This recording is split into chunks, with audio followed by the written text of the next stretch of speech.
Right? As you may have noticed, we didn't do the usual book free progress vlog on Sunday.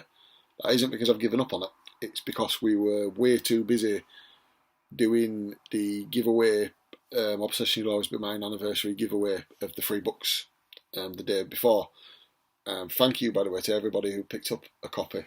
Our little graph on Amazon went wee all the way up like that. So quite a few people took advantage of it, and I hope everybody who got one enjoyed it, and it killed a few hours of boredom during this lockdown period we're all going through. But we've decided to do a midweek one to celebrate. Did that work? Yeah, that worked. Yeah, to celebrate the 2-year anniversary of Obsession and to give it a bit of a background. I would say that Obsession Will Always Be Mine is the promotion of it is one of the few big mistakes we've made since we got involved in this book game.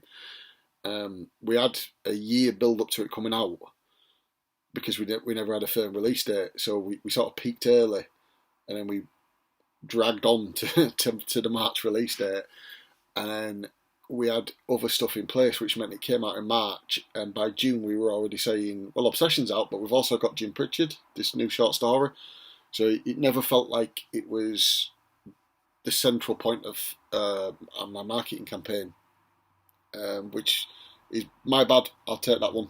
And it did well as a book. It surpassed every expectation that I had for it and that my publishers had for it at the time, and it's still available in the shops. So, I must have done something right. But yeah, we decided to do just a brief little vlog thing to talk about its inspirations. I think originally the idea of the book was to focus on Aaron Taylor, who is a rock star, who he's accused of something very early on in the book. And the original point was going to be that he was a very bad boy in his previous life and he did very naughty things.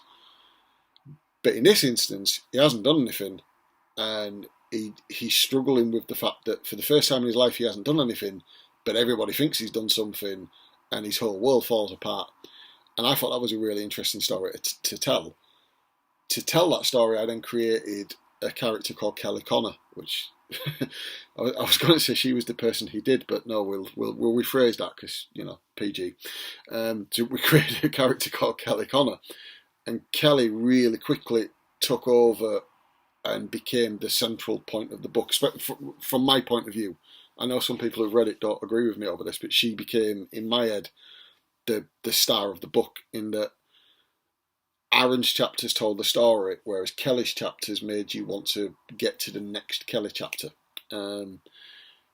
Kelly Connor she will always have a special place in my authoring heart, as she was the first character that I ever wrote that I just completely fell in love with, and I got a little bit excited every time I was writing a Kelly chapter because I had no clue what she was going to do. And having read the book back last week, I do think it still comes across like that you never really know what she's going to do next.